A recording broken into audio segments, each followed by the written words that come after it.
महाकुंभ की बात करें, पहलगाम हमले की बात करें या बेंगलुरु में हुए हादसे की बात करें, कई ऐसे नई दिल्ली रेलवे स्टेशन, बिल्कुल ऐसे कई हादसे हैं जहां सिर्फ आम लोगों की जान गई है। इस पर सरकार सिर्फ मुआवजे की बात करती है, आर्थिक सहायता की बात करती है, लेकिन इसके अलावा क्या आप ये कहेंगे कि जहां हादसा हुआ है या जिसके जरिए हादसा हुआ है वहां लापरवाही देखी गई है या पुख्ता इंतजाम दिखाई पड़ती है? गृह मंत्री अमित शाह जब वहां पहुंचते हैं, उनसे जब मीडिया बात करती है तो कहते हैं भाई एक्सीडेंट था और एक्सीडेंट कभी भी कहीं भी हो सकता है, इसको रोका नहीं जा सकता। क्या ये स्टेटमेंट देना इस समय गैर जिम्मेदार नहीं है? क्योंकि यहाँ पर सरकार की जिम्मेदारी बनती है कि पूरे मामले के ऊपर किस तरह से वो स्थिति को स्पष्ट करे, क्योंकि देखिए अभी जांच का 242 लोग और उसके बाद जहां जिस हॉस्टल की दीवार टकराया वहां पर भी बहुत से लोगों ने अपनी करीब 265 जान गंवाने वालों की संख्या बताई गई है करीब। तो ऐसे में साजिश की जो बात थी, अब आपने देखेंगे तो विमान के ज्यादातर पुर्जे जल चुके थे। तो उस स्थिति में अहमदाबाद से लंदन जा रही प्लेन का क्रैश हो जाना कई सवालों को जन्म दे देता है। ये एक ऐसा हादसा जिसने दुनिया भर को हिला दिया। दुनिया भर का दौरा करने वाले यात्रियों के लिए एक ऐसा हादसा है जो उनके जहन में नहीं भूला जा सकता है, क्योंकि अब हर कोई आगे आने वाले वक्त में प्लेन में यात्रा करने से पहले एक बार सोचने पर जरूर मजबूर हो जाएगा। दरअसल बता दें कि विमान से यात्रा करना एक सुरक्षित यात्रा जो यातायात के संसाधन है उनमें माना जाता है, लेकिन ये जो घटना घटित हुई है ये वाकई क्या यहाँ पर जो नियंत्रण एटीसी था उसकी यहाँ पर नाकामी है, क्या प्रशासन की नाकामी है, क्या सरकार की तरफ से उचित प्रबंध नहीं किए गए उसकी नाकामी है, क्या उन्हें सही तरीके से जो है कंट्रोल रूम से यहाँ पर जो कनेक्ट नहीं किया गया, क्या उनके कम्युनिकेशन का कोई किसी तरीके का ग्लिच था जिसके चलते इतना बड़ा प्लेन हादसा हुआ। और ये हादसा इस देश का 5वां ऐसा बड़ा हादसा है जिसको लेकर के अब लगातार सवाल खड़े हो रहे हैं। दरअसल बता दें आपको कि इसी साल जनवरी फरवरी के माह में महाकुंभ का आयोजन किया गया था। उस दौरान भी भगदड़ मची थी और दर्जनों लोगों ने अपनी जान गंवा दी थी, जिसके बाद उत्तर प्रदेश की जो सरकार है उस पर सवाल खड़े हुए। लगातार विपक्ष की तरफ से आरोप लगाए गए कि उत्तर प्रदेश के प्रयागराज में जो महाकुंभ में भगदड़ मची उसमें जो मृतकों की संख्या है उसको, उस रिपोर्ट को छुपाया गया, उस संख्या को कम दिखाया गया। बीबीसी एक विस्तृत रिपोर्ट वहां पर साझा करती है और उसमें करीब 80 लोगों की जान जाने की जो एक पुख्ता जानकारी साझा करती है। इसके साथ साथ आपको बता दें कि पहलगाम में आतंकी हमला हुआ, 26 निर्दोष लोगों ने वहां पर जान गंवा दी। वो भी एक कहीं ना कहीं इनपुट्स की जो फेलियर है उसका सवाल बन जाता है कि क्या वाकई में जो सुरक्षा एजेंसियां हैं उनका फेलियर था। इसके साथ साथ बता दें आपको कि बेंगलोर में एक बड़ा हादसा हुआ हाल ही में, जब रॉयल चैलेंजर्स बेंगलोर ने ट्रॉफी जीती और उसके बाद कुप्रबंधन के चलते जिस तरीके की भगदड़ वहां पर मची, और उसके साथ साथ नई दिल्ली रेलवे स्टेशन जहां पर इतना भयंकर हादसा हुआ कि हजारों की संख्या में जो यात्री थे वो घायल हो गए और दर्जनों लोग जो हैं जिन्होंने अपनी जान गंवा दी। तो आखिरकार इस सिस्टम के पीछे जिम्मेदार कौन है, इस पूरे मुद्दे पर न्यूज रूम में चर्चा करेंगे। तमाम सहयोगी मेरे साथ मौजूद हैं।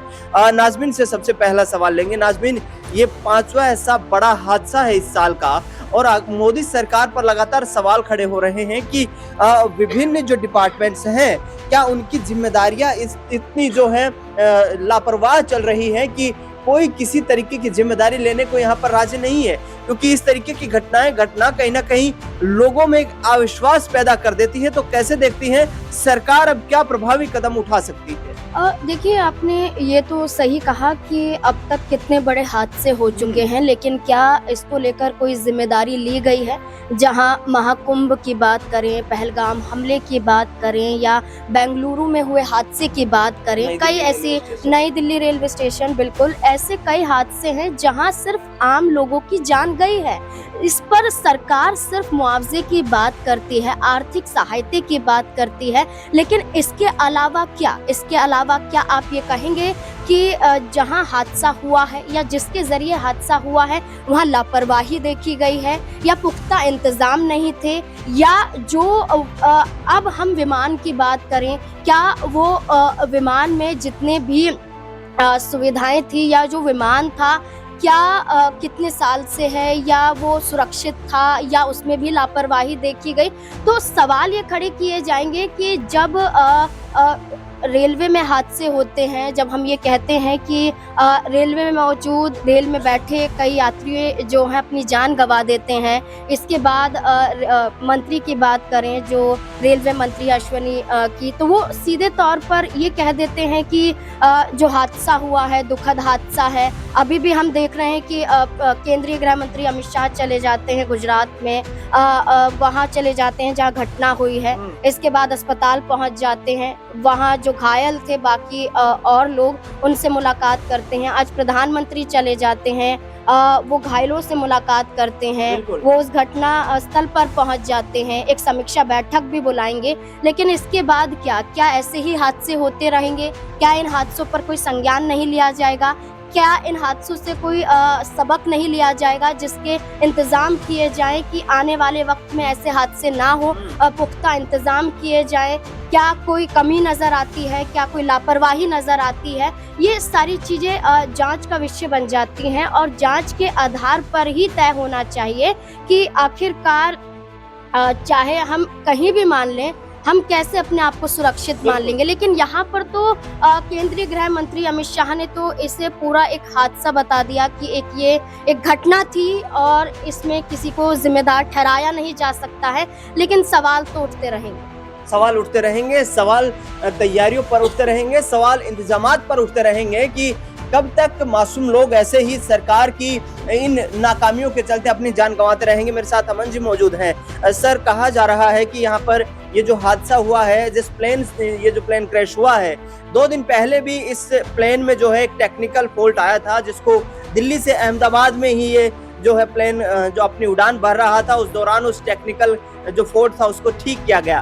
क्या इतनी लंबी दूरी तय करने के लिए ये 12-14 साल पुराना विमान उपयुक्त था, और यदि नहीं था तो फिर इसके पीछे जिम्मेदार कौन? देखिए, जाहिर बात है, क्योंकि सबसे बड़ा सवाल ये बन जाता है कि जो विमान के अंदर लोग मौजूद थे उनकी तो जान गई, साथ में जहां ये विमान गिरा है उसमें भी बहुत सारे लोगों की जान चली गई। तो ये जो आंकड़ा निकल कर आ रहा है लगभग 300 के आसपास का कह सकते हैं मौतों का आंकड़ा है, और ये बहुत भयावह, वो डरावना है। क्योंकि आप देखिए कि लगातार हम देखें कि ऐसे हादसे सामने आ रहे हैं जहाँ पर सरकार अपनी जिम्मेदारी से कहीं ना कहीं पल्ला झाड़ती हुई दिखाई पड़ती है। गृह मंत्री अमित शाह जब वहाँ पहुँचते हैं, उनसे जब मीडिया बात करती है तो कहते हैं भाई एक्सीडेंट था, और एक्सीडेंट कभी भी कहीं भी हो सकता है, इसको रोका नहीं जा सकता। क्या ये स्टेटमेंट देना इस समय गैर जिम्मेदार नहीं है? क्योंकि यहाँ पर सरकार की जिम्मेदारी बनती है कि पूरे मामले के ऊपर किस तरह से वो स्थिति को स्पष्ट करे। क्योंकि देखिए, अभी जांच का विषय, कई जो जानकार हैं वो ये भी कह रहे हैं कि ऐसा भी हो सकता है कि पक्षियों का एक ग्रुप जो है वो विमान से टकरा गया हो, इसीलिए जो पायलट से उन्होंने अपना नियंत्रण खो दिया। यानी कि अभी अलग अलग थ्योरी निकल के सामने आ रही है। लेकिन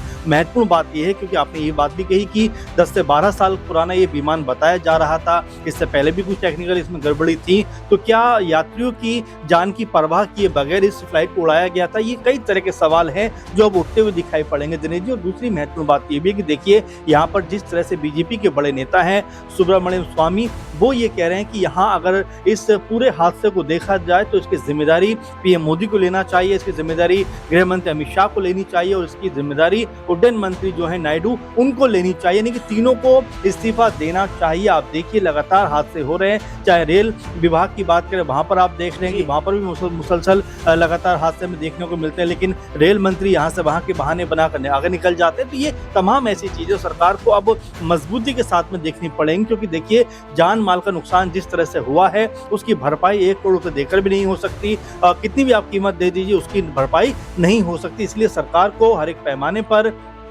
जो विमान है और उनको कसौटी पर खरा उतार कर ही कहीं ना कहीं इसको उड़ने के लिए भेजना चाहिए। ये क्योंकि आप देख रहे हैं कि एक बार इस तरह की चीज़ें हो जाती है तो विमान को लेकर ये कहा जाता है कि उसके हादसे में लोगों के बचने की संभावनाएं ना के बराबर होती हैं। कल भी हमने जब ये फुटेज देखे, तमाम दर्शकों ने हमारे फुटेज देखे होंगे, हर किसी के रोंगटे खड़े हो गए, क्योंकि इतनी भयावह ये तस्वीर थी, इतनी डरावनी ये तस्वीर थी, जिसको देखकर हर कोई ये कह रहा था कि भाई अब इसमें लापरवाही अगर किसी ने की है तो जिम्मेदारी सरकार की बनती है कि आगे से इस तरह के हादसे ना हो, उसके लिए पुख्ता इंतजाम किए जाएं।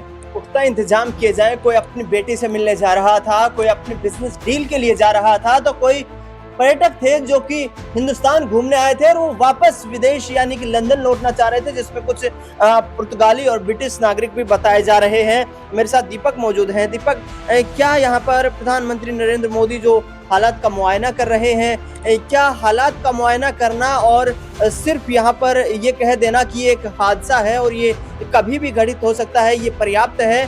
क्या कोई ऐसा बड़ा यहाँ पर आपको मिसकम्युनिकेशन नजर आता है? क्योंकि लगभग जो है 18-20 घंटे गुजर चुके हैं इस घटना को, तो यहाँ पर जो ATC है, DGCA है, उसकी तरफ से लगातार ये बयान सामने आ रहे हैं कि ये जो है विमान क्रैश हुआ है, ये कम्युनिकेशन मिसकम्युनिकेशन के चलते हुआ है, यानी कि पायलट ने जो कमांड दी वो ATC तक नहीं पहुंच पाई और उसके चलते ये विमान क्रैश हो गया।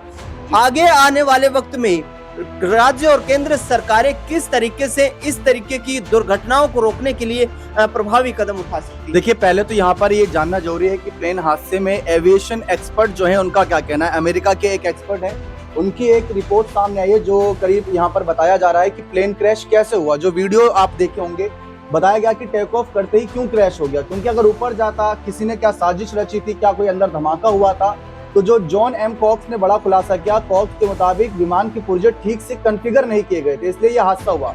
एसोसिएटेड प्रेस से बात करते हुए कॉक्स ने कहा कि हादसे से संबंधित जो मैंने वीडियो देखे उससे यही लग रहा है कि पुर्जे ठीक आकार से नहीं ले पाया, जिसके कारण टेक ऑफ होते ही विमान हादसे का शिकार हो गया। अब यहाँ पर आगे जो उन्होंने अपनी बात रखी वो तो और भी हैरान करने वाली है, क्योंकि वॉशिंगटन DC स्थित सेफ्टी ऑपरेटिंग सिस्टम के CEO हैं वो, और एक जो गड़बड़ी उन्होंने देखी, उन्होंने कहा कि मुझे देखने को मिला कि उसमें विमान के ऊपर चढ़ने के प्रयास के समय स्लेट्स और फ्लैप्स सही स्थिति में नहीं थे। इस बात की जांच होनी चाहिए, क्योंकि यहाँ पर कुछ न कुछ गड़बड़ी की बातें सामने आई हैं। फिर आगे वो कहते हैं कि आप हादसे के वक्त की जो तस्वीरें देखेंगे उसमें प्लेन का अगला हिस्सा ऊपर की ओर उठता हुआ और फिर नीचे की ओर गिरता हुआ दिखाई दे रहा है। इसका मतलब है कि टेक ऑफ के वक्त प्लेन पर्याप्त लिफ्ट नहीं बना पा रहा था। जॉन कहते हैं कि कहीं ना कहीं स्लेट्स और फ्लैप्स को इस प्रकार रखा जाना चाहिए कि पंख कम गति पर अधिक लिफ्ट बना सके। अब स्लेट्स और फ्लैप क्या होता है, यहाँ पर आप इस तस्वीर के माध्यम से समझ सकते हैं। जहाँ पर ये स्लेट और ये फ्लैप है, ये सही स्थिति में नहीं था। ये उनका बयान ऐसे वक्त में बहुत अहम हो जाता है, क्योंकि बहुत से लोग कह रहे हैं कि ये साजिश है, कोई कह रहा है कि कुछ है, किसी ने कहा कि इसमें विस्फोट हुआ है, क्योंकि आज के समय कुछ ऐसी गतिविधियां रही भारत देश में। अगर हम देखें तो इसको साजिश बताया जा रहा है। 242 लोग और उसके बाद जहां जिस हॉस्टल की दीवार टकराया वहां पर भी बहुत से लोगों ने अपनी करीब 265 जान गंवाने वालों की संख्या बताई गई है करीब। तो ऐसे में साजिश की जो बात थी, अब आपने देखेंगे तो विमान के ज्यादातर पुर्जे जल चुके थे। तो उस स्थिति में उसकी जांच की जा रही, जैसा आपने बताया DGCA यहाँ पर पहुंचा और तमाम जांच एजेंसियां पहुंची, जांच कर रही हैं। तो उनको अभी तक ऐसा कुछ भी हाथ नहीं लगा है कि उसमें कोई धमाके का विस्फोट पाया गया हो या कहीं पर कुछ ऐसे पहले से जला हो, ऐसा कुछ भी नहीं पाया गया है। ये स्लेट और फ्लैप को लेकर जो अमेरिका के एक बड़े जाने माने एक्सपर्ट एविएशन के, उन्होंने अपनी राय दी और उन्होंने बताया कि यहाँ पर कहीं ना कहीं शुरुआती जो जांच होनी चाहिए थी प्लेन टेक ऑफ से पहले, उसमें कुछ ना कुछ गड़बड़ी थी। अब कॉक्स की इस रिपोर्ट में तो आपने साफ तौर पर यहाँ पर देखा है कि जिस तरीके से उन्होंने कहा कि स्लेट्स और फ्लैप्स जो हैं वो सही तरीके से प्रॉपर काम नहीं कर रहे थे, और जो पुर्जे जिनका कहीं ना कहीं रिपेयर किया गया था उनकी इंस्टॉलेशन भी सही तरीके से नहीं थी, जिसके चलते कहीं ना कहीं विमान हवा में लड़खड़ाया और उसके बाद पायलट को उसे कंट्रोल करना मुश्किल हो गया, जिसके चलते इतना बड़ा ये हादसा घटित हुआ। लेकिन फिर से सवाल यही है कि मेंटेनेंस के दौरान अक्सर जो विमान हो या फिर अन्य तरीके की जो टेक्नोलॉजी है, आधुनिक टेक्नोलॉजी है, उससे लैस पुर्जे लगाए जाते हैं, उसको इंस्टॉल किया जाता है। लेकिन क्या उसको इंस्टॉलेशन करने के लिए पर्याप्त जो है तकनीकी रूप से सक्षम यहाँ पर इंजीनियर्स हैं? नहीं है। और नहीं है तो फिर आखिरकार ऐसे विमान को क्यों उड़ाया जाना जिसकी उड़ान पर ही संदेह पैदा होता हो? दरअसल देखना दिलचस्प होगा कि DGCA ने सीधे तौर पर कहा है कि वो अपने लेवल पर जांच करेगा। DGCA के तमाम आला अधिकारी वहां घटना स्थल पर मौजूद हैं और प्रधानमंत्री नरेंद्र मोदी भी उस घटना स्थल का दौरा कर चुके हैं। देखना दिलचस्प होगा कि इस घटना की जांच में कैसे खुलासा हो पाता है कि किन कारणों से इतना बड़ा प्लेन क्रैश का हादसा हो पाया है। फिलहाल न्यूज रूम से इस खास रिपोर्ट में इतना ही। देश दुनिया से जुड़ी तमाम बड़ी खबरों के लिए देखते रहिए SPN 9 न्यूज।